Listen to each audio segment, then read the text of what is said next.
Thank you so much for showing up on this webinar. The point of this webinar is to share some of the tools I've been learning with all of you so that you can actually begin moving out of some of the feelings that I've been hearing from a few of you.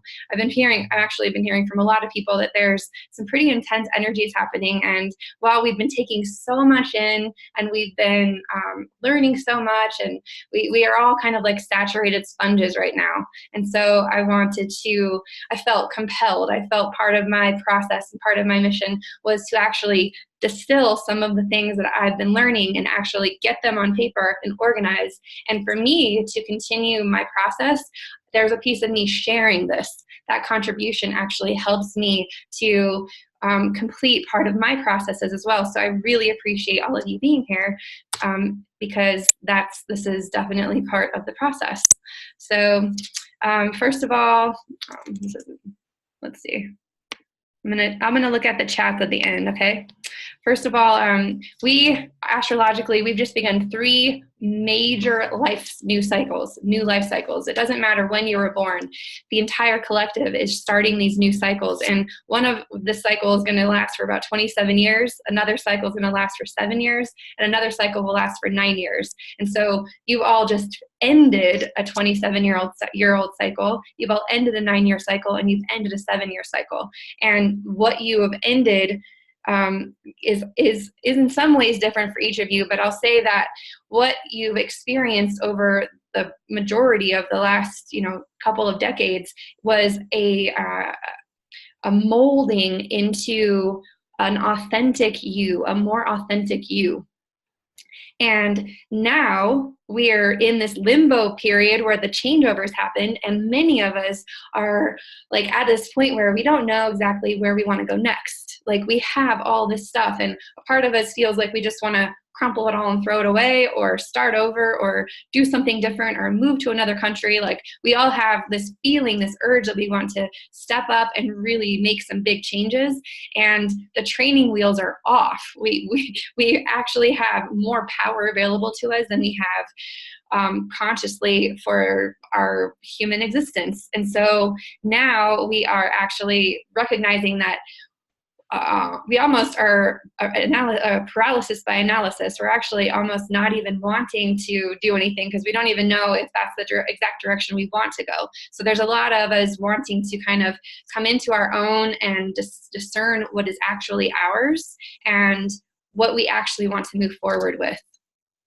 And so it's going to be interesting because I won't be able to read these slides, and all these images are kind of in the way, but if you just bear with me. Basically, in the next 45 minutes, I want to show you how you've always been creating your entire reality.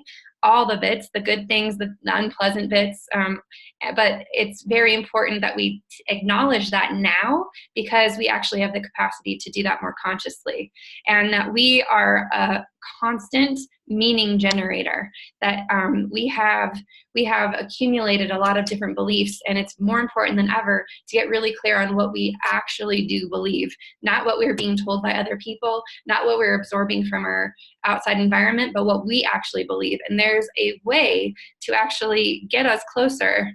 Oops, let me get these 12 participants in. There's a way to actually allow us to get even closer to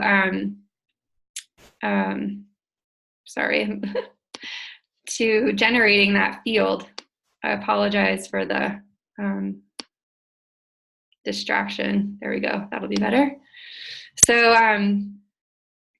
now there's also, some of us are still experiencing pain in the way that we learn. And while we know that we can learn through grace and we can learn through inspiration, there's still a few key issues in our lives that are just generating that pain over and over. And so I want to talk a little bit about that and how the pain is actually a really beautiful blessing in our lives, because it actually helps us to get more real about what is true for us.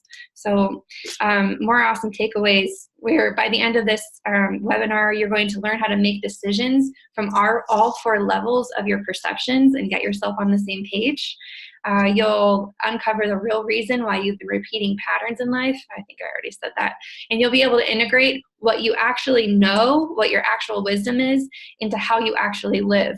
Because up to this point, there's been some disconnect between what we intellectually know, what our wisdom and our philosophy and our higher truth knows to be true, and how we actually implement that in our lives and live. So my promise to you and my inspired message to you is that you are the artist that the world needs now, and that you can create with intentional grace. And the keys are all within you. There are beautiful ways of unlocking those, and we're going to go over that now. So first of all, there's what I'm going to share with you. It doesn't mean that you will immediately be released from all pain on earth. That's just not a reality. Pain is a definite part of our life journey. It's a really beautiful indicator, and by the end of this, you'll see that pain can actually be, it's a tool, it's a friend, it's a language, and it's something that helps us to shift. It helps us to know where there's something that we can actually focus on and move through. So even though pain is part of life, struggling with that pain over and over, and struggling with confusion and discontent and apathy, these are very optional things, even though they do press us into new states of awareness.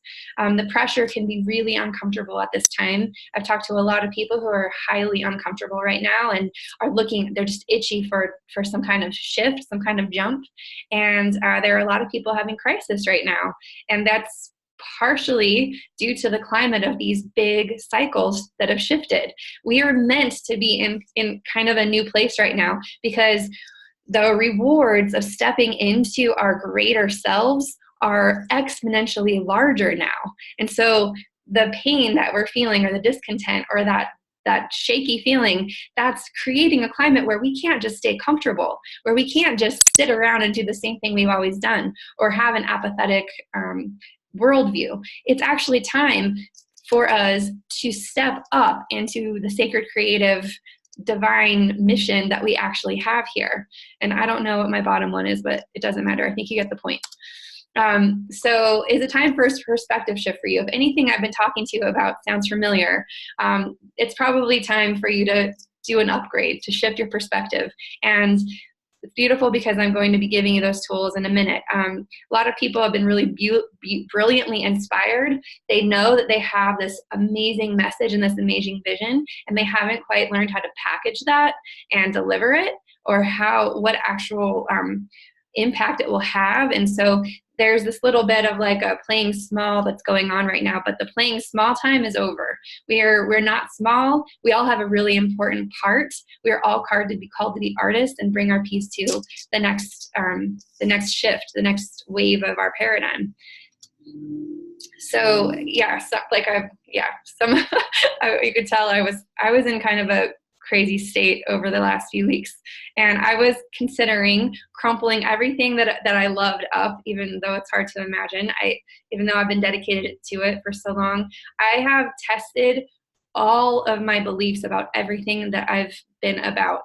And I've talked to a lot of people who are also in that questioning of like, what is even true for me anymore? Like, why am I even doing this? Like, what is the point? Like, we're becoming disenchanted with some of the things we've been focusing on for so long. And we're wondering, like, is it time for me to get divorced?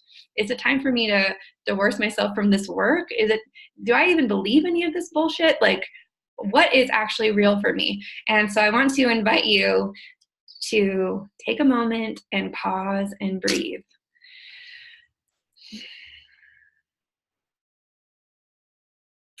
You're not alone, and that feeling is not actually a problem.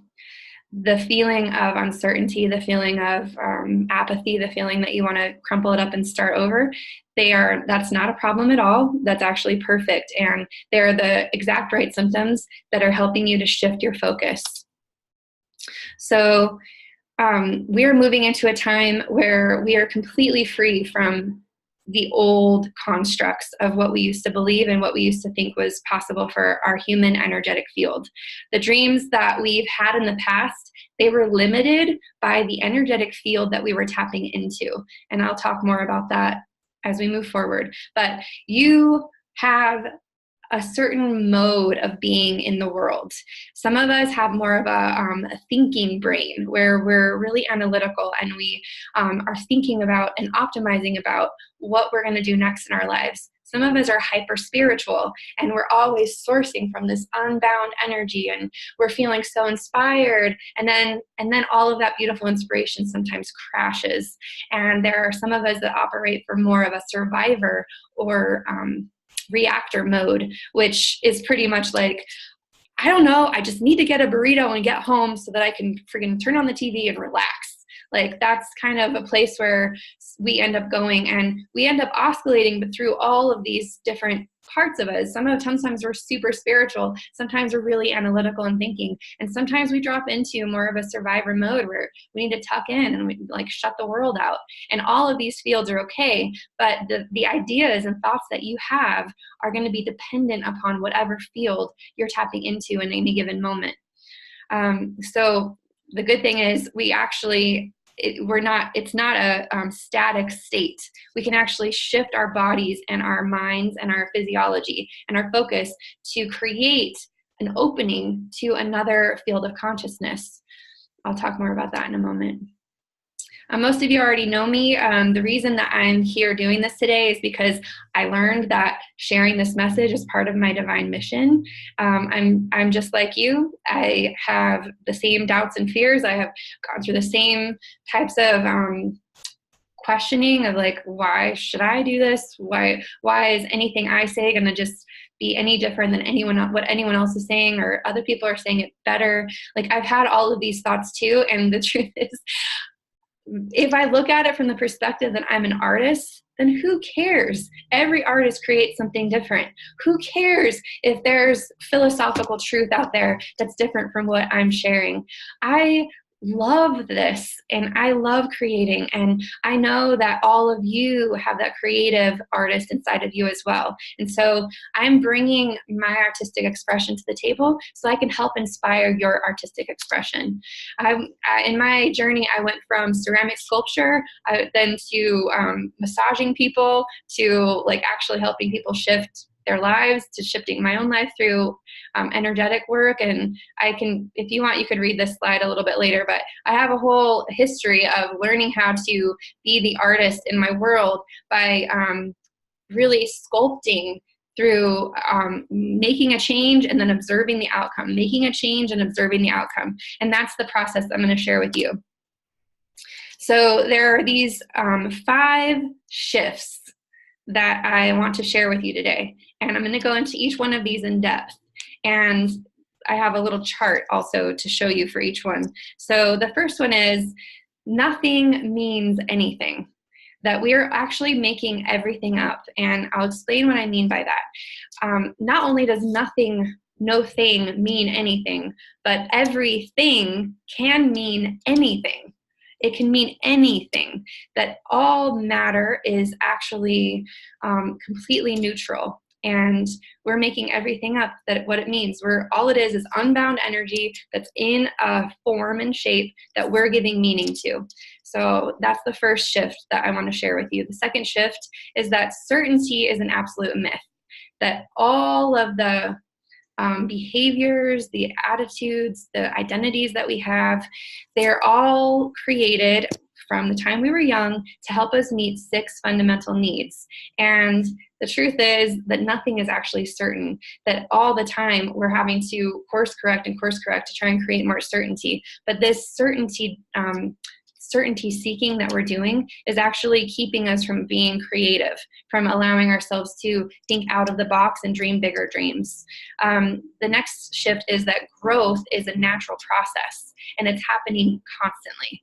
You cannot actually stop growth from happening. There's a saying like, if you're not growing, you're dying.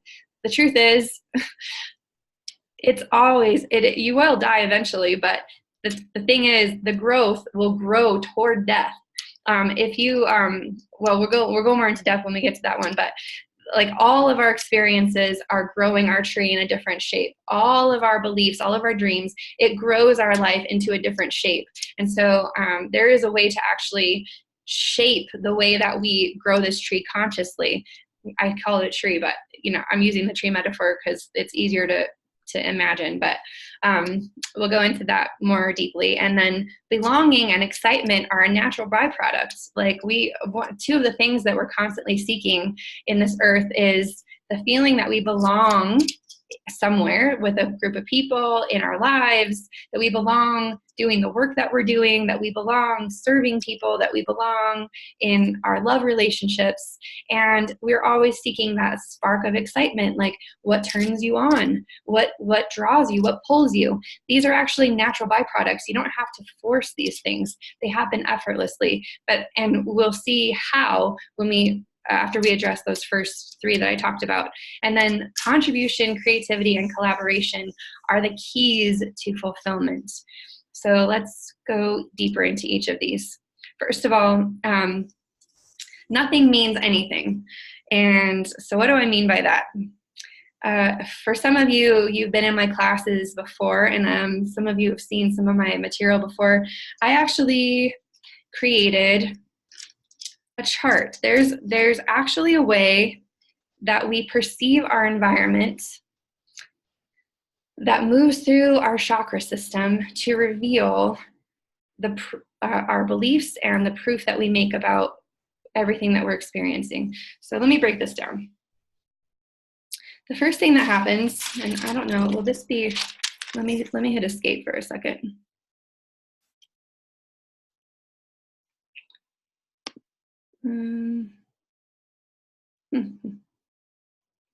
Never mind. It's going to be small.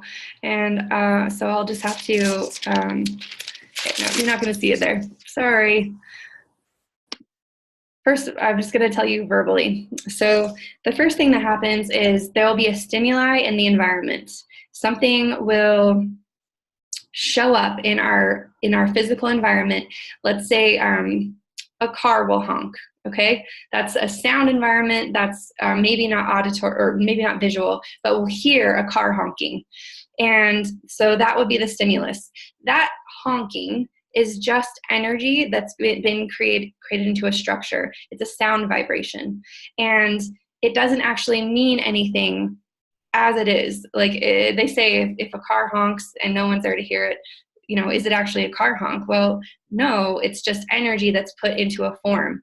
But when a human hears that car honking, we feel a vibration in our body. We feel sensations in the body.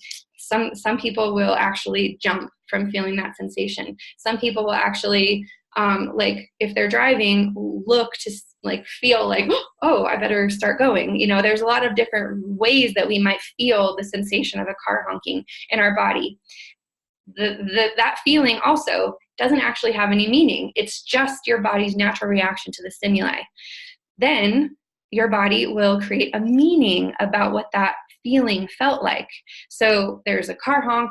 You have a jolt, perhaps, if the feeling is close by. Maybe if the feeling's far away, you get very little feeling at all, and your consciousness doesn't even spend a lot of time making your meaning or story. But let's say this car honk was really close to your body, and let's say that you're in a car and the honk is coming from behind you.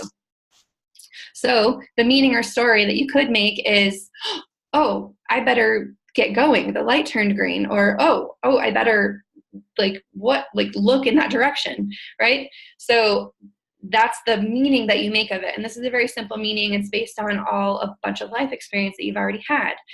Now you're going to make a plan based on the values that you have. So let's say you have a value that no one can tell you what to do. Like, you're not going to listen to someone honking at you. So you hear the honk, you feel the feeling in your body. The meaning is like, oh, someone wants me to do something. The plan you have based on your values is, I'm going to tell that guy to hit the road. I'm going to tell that guy what's up because, my value is no one can tell me what to do. Or you could have a value that you're a people pleaser. So maybe if you're a people pleaser, you're going to say, oh, someone wants me to do something or someone wants to get my attention. I better turn around and see what they want.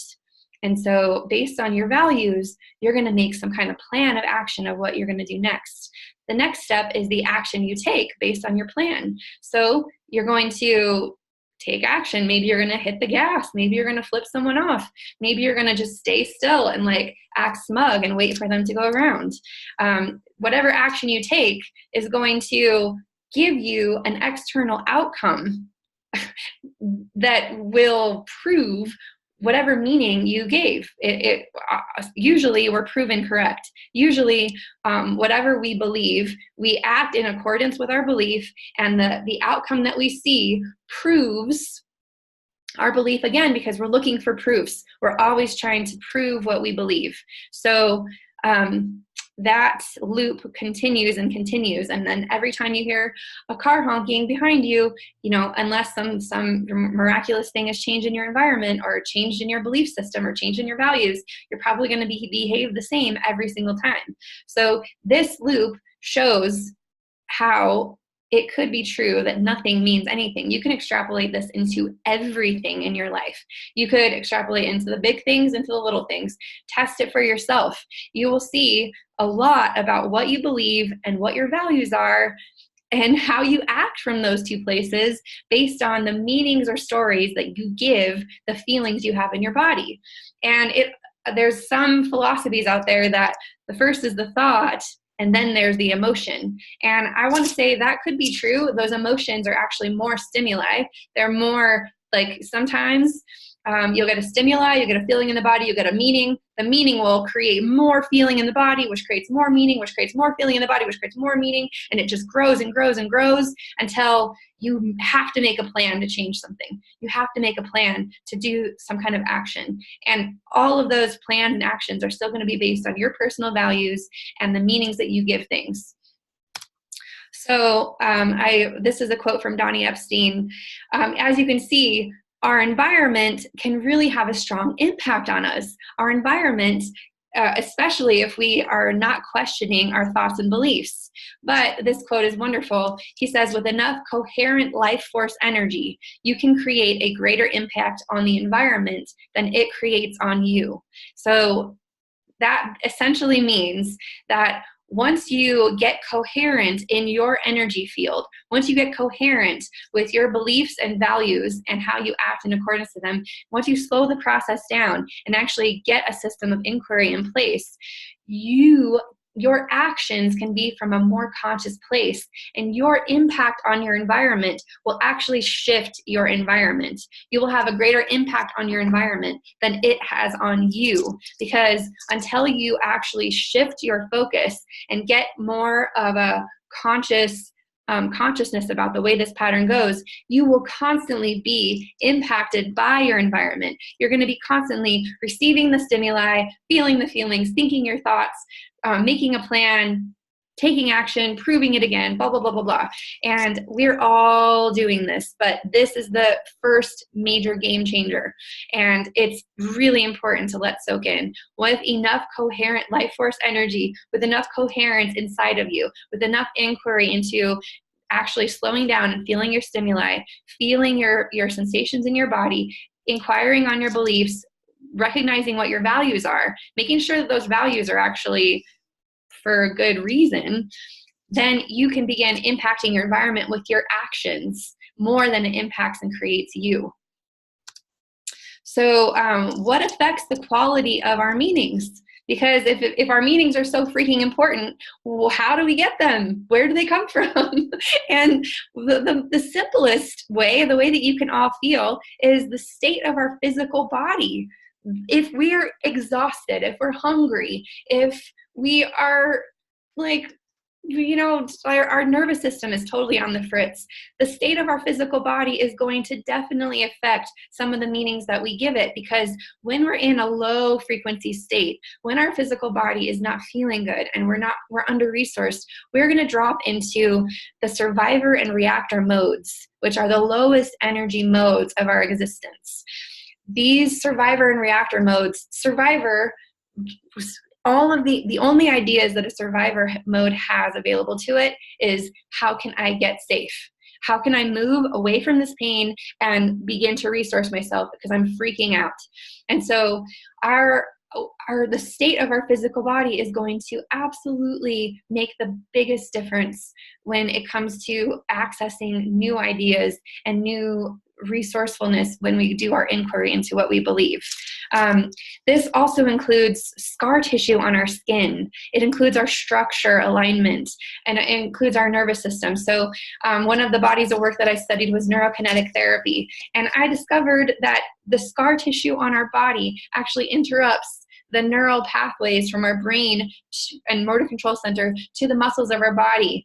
And with these interrupts, we have less bioenergetic energy available to us to actually have really stable, grounded, new actions that we can take from really stable, grounded, new beliefs that have actually been questioned. It takes energy to stand in this field, to stand in the state of inquiry. And when our skin is compromised with scar tissue, or our structure is compromised because we're not in alignment, or our nervous system is on the fritz, we won't have the highest quality energy available to us to resource from in order to do any kind of inquiry or consciousness. So the second thing, besides just the state of our physical body, and by the way, there are ways to improve the state of your physical body. We'll talk about that in a moment. The next thing is the nourishment of your body. The quality of the oxygen level in your body affects your bioenergetic field. What's crazy is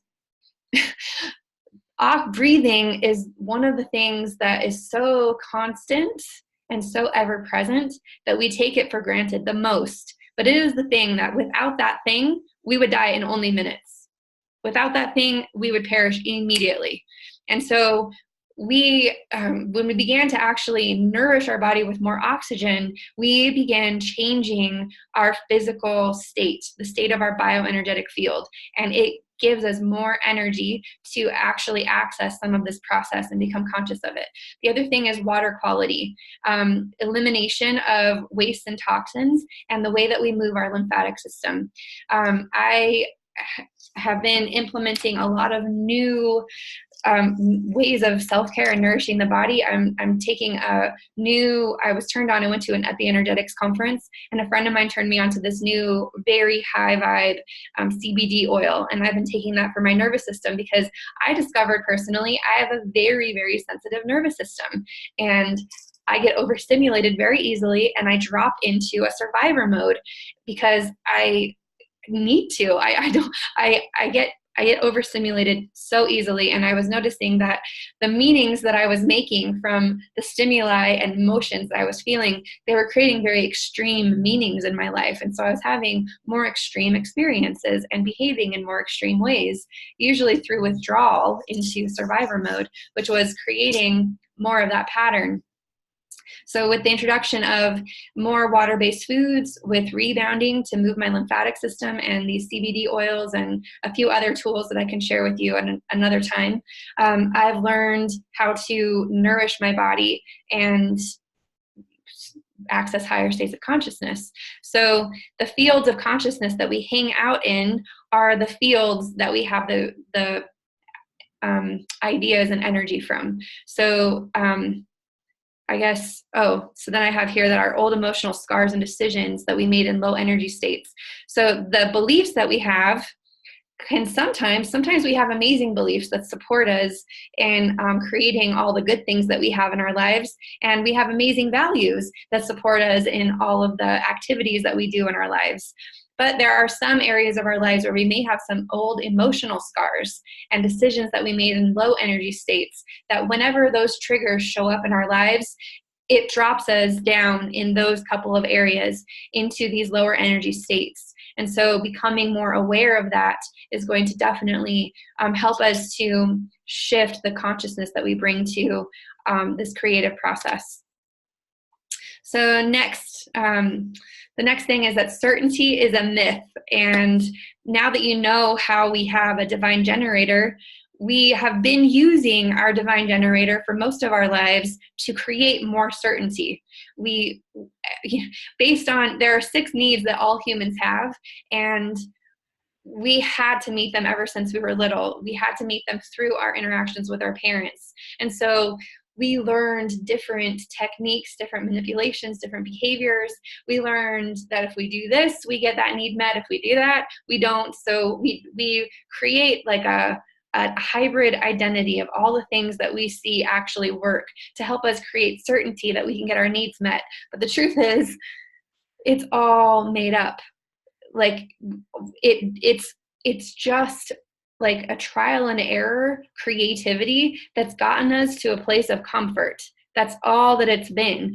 Some of us have branched out and done amazing things, and it took some type of great leap for us out of our comfort zone to do that. Whenever they say everything you want is right out of your comfort zone, it's because everything that we've been generating has been creating the comfort zone, and we've created the comfort zone to get our needs met. And we had a hard time meeting our needs when we were little in all healthy ways. And so we've actually created this little persona that isn't real.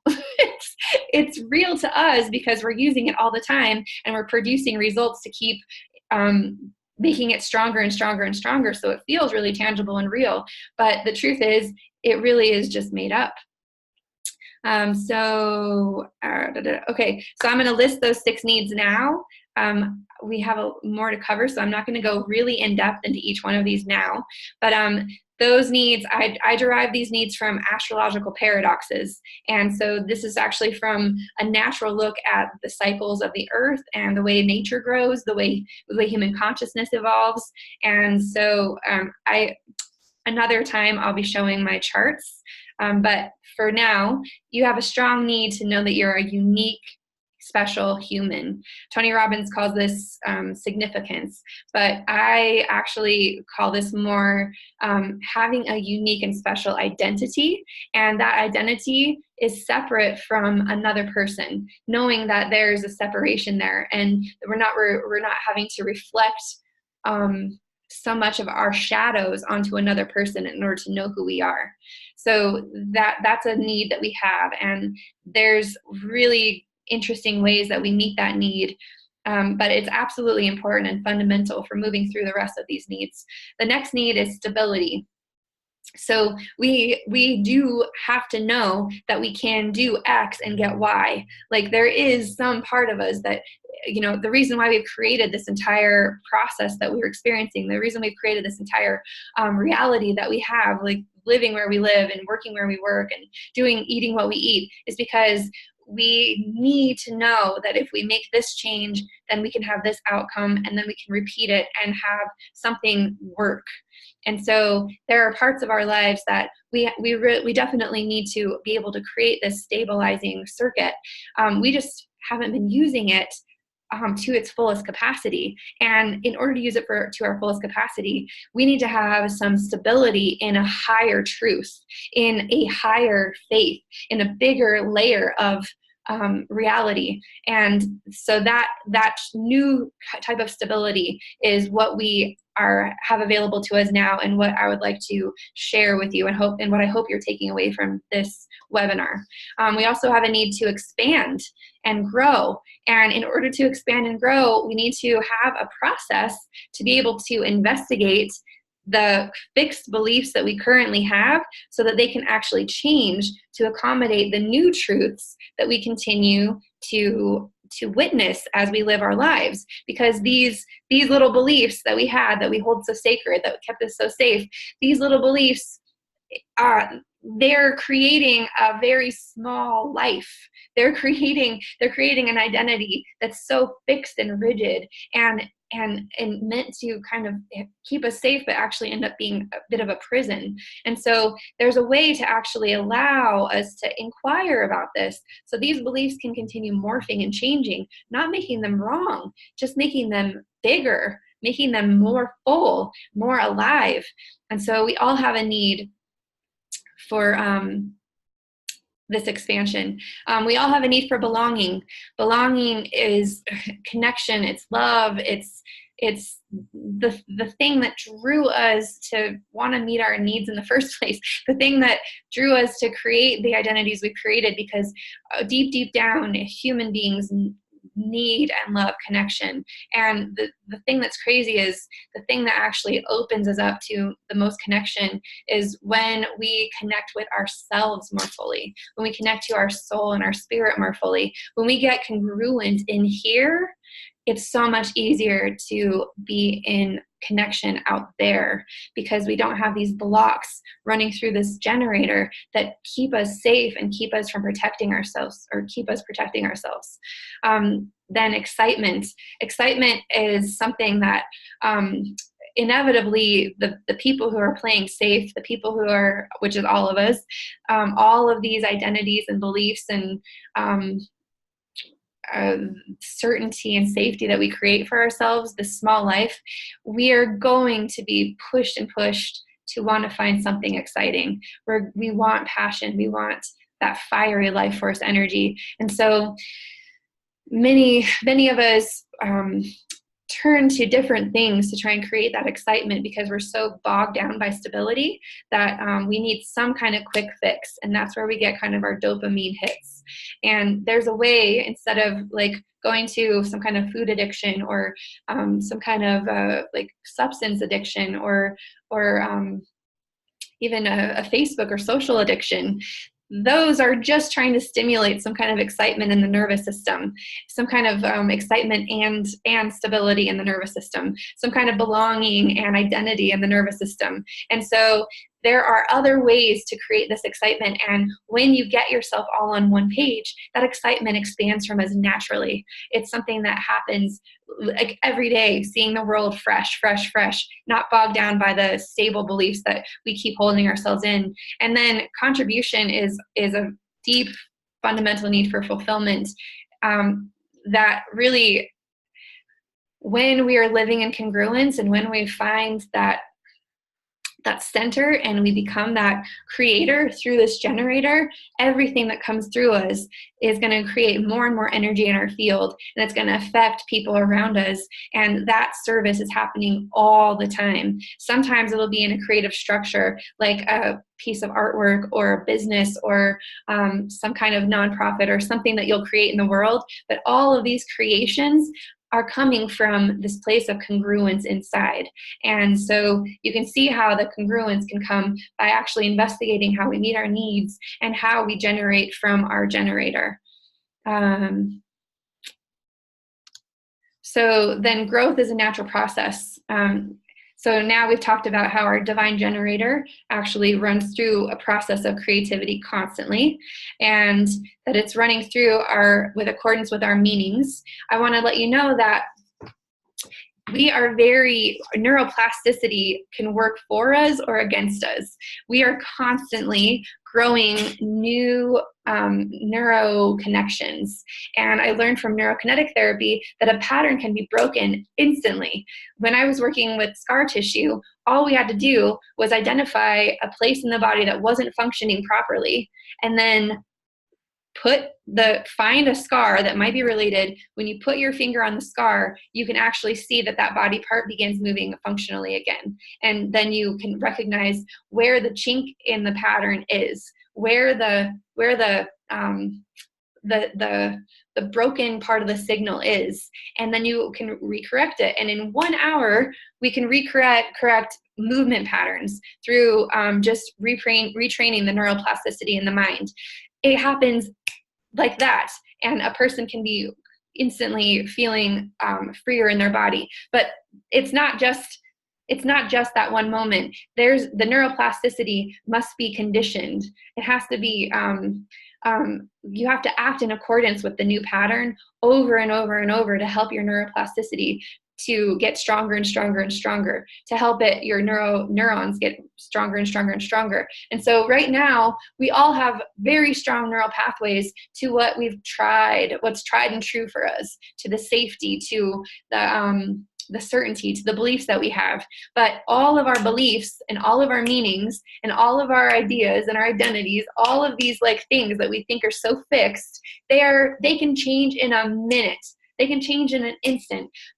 You have to actually use a system of inquiry to find where the pain point is or where the scar is, and actually find the level of disconnect, and then be able to reset it So how do we grow consciously? First of all, we have to identify what is first. You have to take a really honest, clear inventory, questioning all your beliefs, your roles, your shadows, how much money you have in the bank, how you spend your money, what you're eating, how much you're eating, how you use your physical energy, the beliefs that you constantly have. Like, there's the inventory.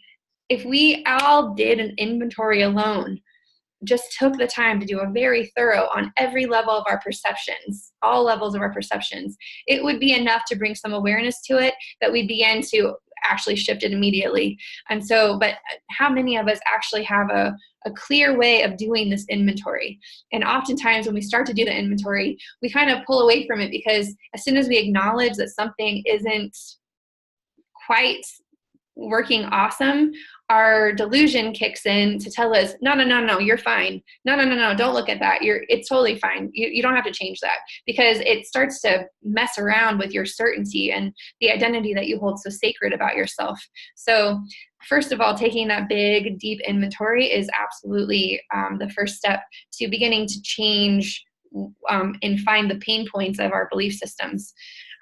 We also, another way to grow consciously is to cleanse our body and emotional centers and shift our self-care. So there's, I told you with neuroconnect therapy, it's not enough to just find the dysfunctioning pattern in the body where the scar is. You have to actually reprogram the body and then condition it so that you can actually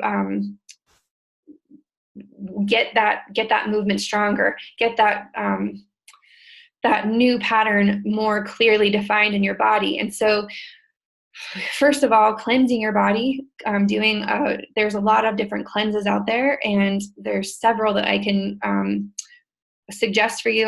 Many of you already know a bunch of cleanses. And so like taking a concerted effort to actually clear your body and emotional centers and to shift your self-care so that you're consistently supporting your bioenergetic field, consistently supporting all of your emotional centers. That's going to help when you start to get that generator in motion and you start to feel the emotions in your body.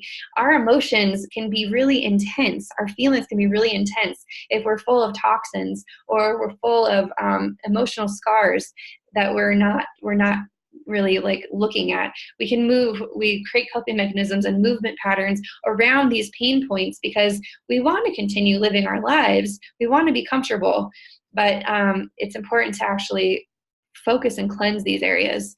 And then we want to condition new beliefs by using a process of inquiry. So there are lots of different processes of inquiry out there. I have one that I've used very successfully for a lot of years. And I know Tony Robbins has an inquiry process as well that works great in that immersion setting. But there's a process of inquiry that you can learn to do that will become a second nature for you.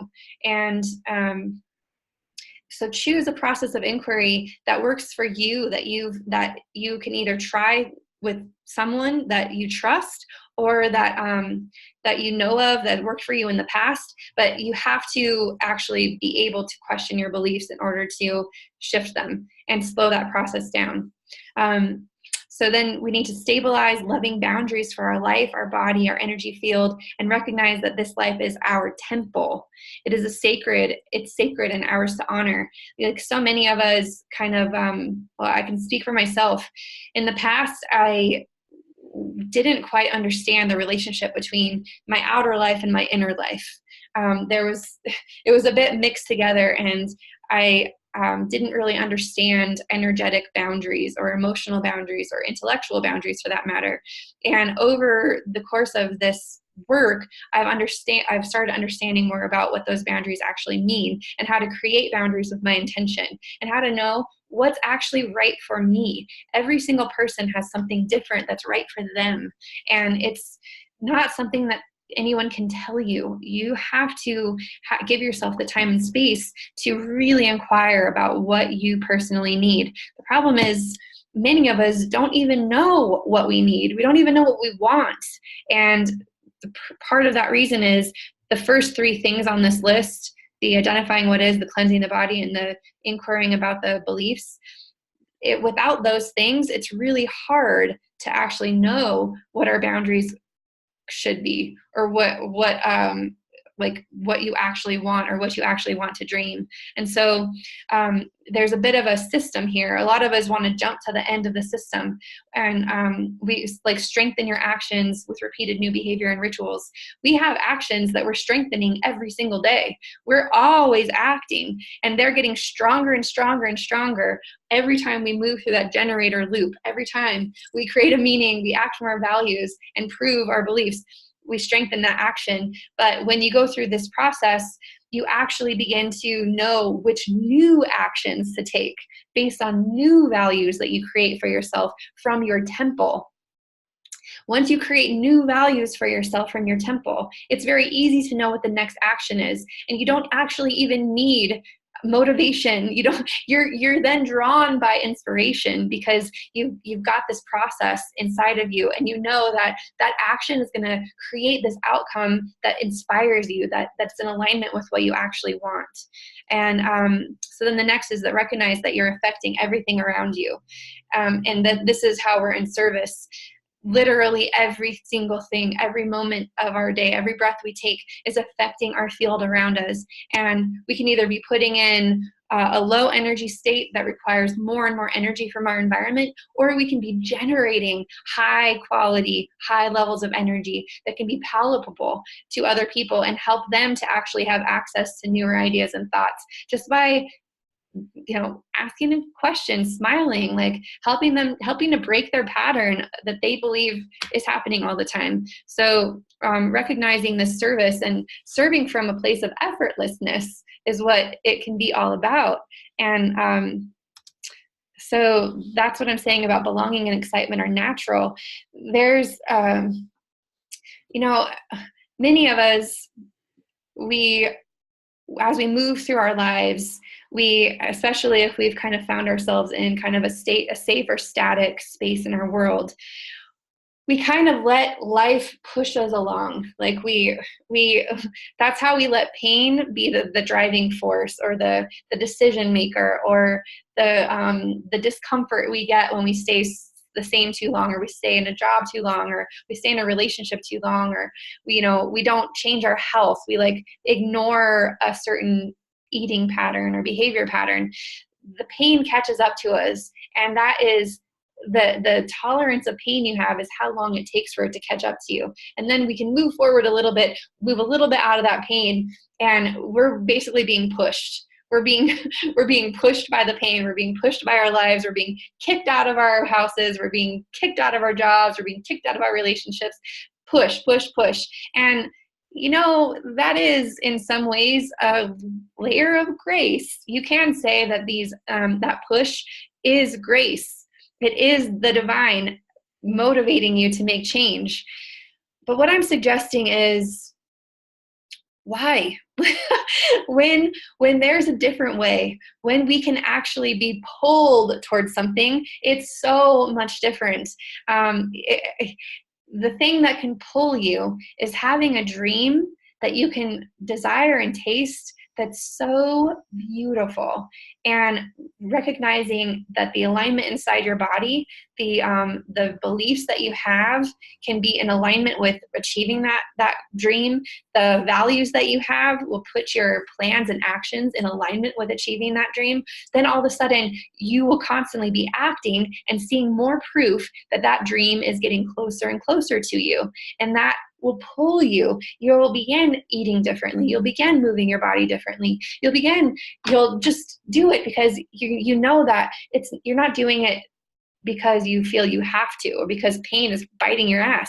You're doing it because you know that that's helping you to become this thing that's getting closer and closer to your dream. And you're in the state of that dream because you're accessing that energy field because it's so inspired, and it continues to run through your system to where your entire world is being impacted by your dream. And this is what artists do. This is what real excitement is about, creating from that place rather than being pushed by the pain place. And inspiration is like a muscle. It starts gradually. If we're not used to acting on inspiration, um, then there's a little bit of exercise that we need to do here, because that muscle will atrophy as well. When we were little, we had so many inspired thoughts. We wanted to go here, we wanted to do this, we wanted to run outside, we wanted to do all this stuff. And slowly, the people in our worlds helped us to become more safe. And then as we got older, we actually had shit to lose and we had things to gain. And so we began bringing that inspiration muscle down, down, down. And it atrophies to the point where we're not really even inspired by anything. And if we don't know how we're going to do it, then we don't want to take an action on it. And if we, then we got to make the inspired thought even smaller, because then it doesn't even excite us to have a big dream, because as soon as we actually start moving toward it, we can't even access the energy that it would take to get there, and blah, blah, blah. It's just like a repeating cycle. So the way that you begin with this is you just feel the next actionable excitement that you have, and then move in that direction. So you could have a little inspired thought of like, I really want a grilled cheese sandwich from that little bakery. And, the next thought you have is, oh, but you're trying to eat differently, blah, blah, blah. So as soon as you have the inspiration, you're like, oh, but you can't do that. And then you decide you're going to do something different. Well, here's the thing. What if you're like, yes, and you get ready, the grilled cheese sandwich inspires you. You're in a really high state. You get dressed, you go to the bakery, you've run into someone like they start talking to you about something. And when you get up to the counter to order your grilled cheese, you see something else on the menu and you feel so amazing that other thing that's actually maybe more in alignment with your plans is the thing you actually order. So maybe the grilled cheese sandwich got you out the door and got you having this great conversation, but you're making a decision from a higher energy field rather than making a decision because you have to, because you feel it's better for you. There's a way to let inspiration give you the momentum of your life and continue raising your happiness, your vibrancy, your frequency, so that you continue making those decisions that are high vibe. So start simple, and let the simple motions open you up to your bigger dreams. It's hard to go from 0 to, a million. However, it's not hard if you just allow each tiny inspiration to open you more and more and more to it. And the more energy that you can access, the greater those dreams can become, and the more energy you're generating, and the more proof you're going to receive, and the way that and it just keeps going. So contribution, collaboration, and certainty. Like I said earlier, I actually said it on my Facebook Live. There's this masculine and feminine energy that we all encompass both of these energies, and we all encompass structure and passion. We all are a manifestation of divine union of spirit and matter. But what I've also discovered is that I have a base nature. I have a real, authentic nature that I'm becoming more and more of as I open up and release my attachment to creating this security. And as I move more toward my base nature, I'm recognizing that it's okay that I'm not all things. It's okay that there are other people who can polarize with me and attract me and magnetize me to other collaboration, to creation, and to creating form from collaboration. And I said that 5 times. So in order to know what your divine nature is, we need to actually let ourselves get all on the same page. And so right now, I'm going to just have everyone take a deep breath and close your eyes. You've taken in a lot of mental information, but as you're breathing, I want you to see and feel and sense that you're connected to your spirit.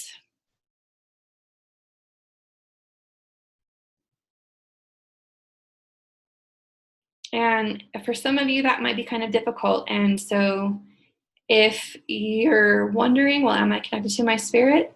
Just imagine what it would feel like if you were connected to your spirit. Take deeper breaths and slow down.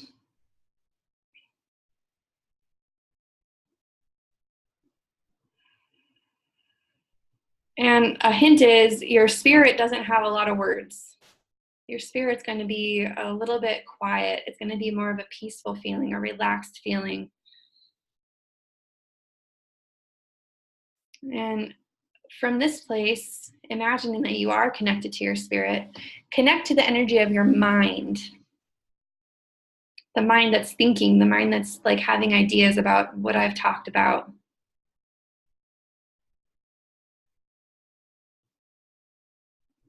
The mind that has questions, the mind that wants to know more, the mind that thinks it already knows. And just sense the energy of that mind.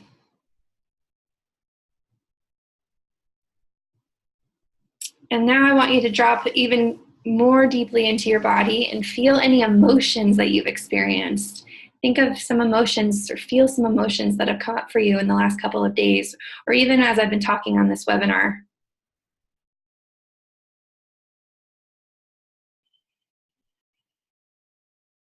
It's definitely a different sensation than our mind and our spirit.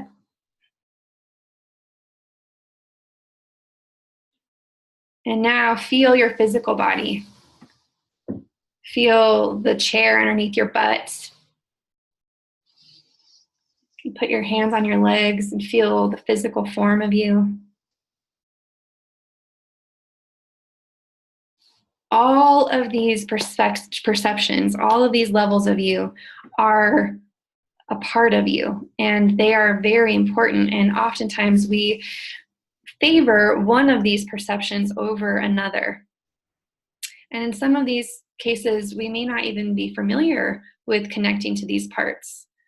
But it's these parts, it's these levels of us that we begin to get congruent when we start to be conscious of this process.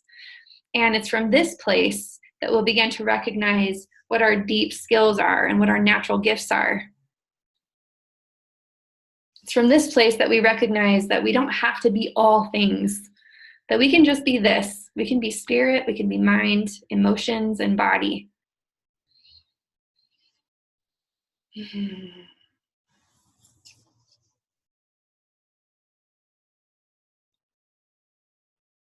This is the place that we resource from when we make decisions about our lives. This is the place that we begin dreaming from, that we begin having our inspired dreams from. And so when you're ready, go ahead and take another deep breath and open your eyes. And just recognize what it feels like to have that state of being all in one space together with yourself. So the next principle I want to share with you about this is that proximity is very, very powerful. That while you're doing this process and you're generating your meanings and you're inquiring about your feelings and beliefs, we're heavily, heavily influenced by the people that we hang out with, by the groups of people that we associate with, by the cities we live in. The cities we live in have a fixed form or have a field. Our families have a field. The household that we live in has a field. And those fields affect us. They affect the field that we're always co-creating a field with another individual.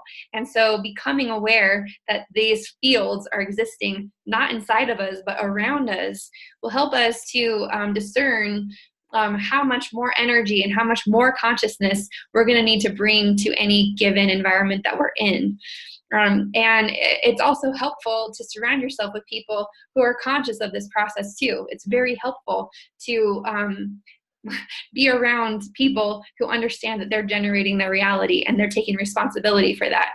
Because like every time we put out some kind of energy of like, oh, you did this, or it's not my fault, or the circumstances are this, that actually puts that energy into a field, and it makes the field around us a little bit heavier, and then it's more for us to process through. And we can definitely process through, but having that awareness of like, wow, how can I shift this? How can I consciously shift this energy field so that it's in higher frequency for this entire environment?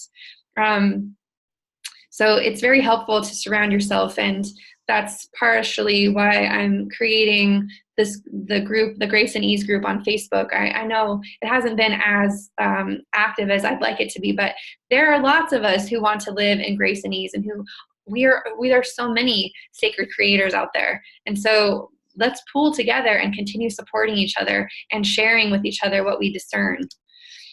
So I just have a summary of the 5 shifts again of identifying what actually is happening in your life, making an inventory, recognizing that the certainty you've created in your life is a myth, that growth is a natural process, and that we can grow consciously, that belonging and excitement are a natural byproduct, that there's no effort required for these things. And if you're efforting, then go lower down in the chain of creation to discover what you're believing that's making it so much effort, what your why is that's creating this thing to not feel effortless for you. And then contribution, creativity, and collaboration. Recognize that you're always blessing your environment or projecting your wounds on your environment, projecting your beliefs and meanings on your environment. So take strong responsibility for all of this energy that you're putting out in the field.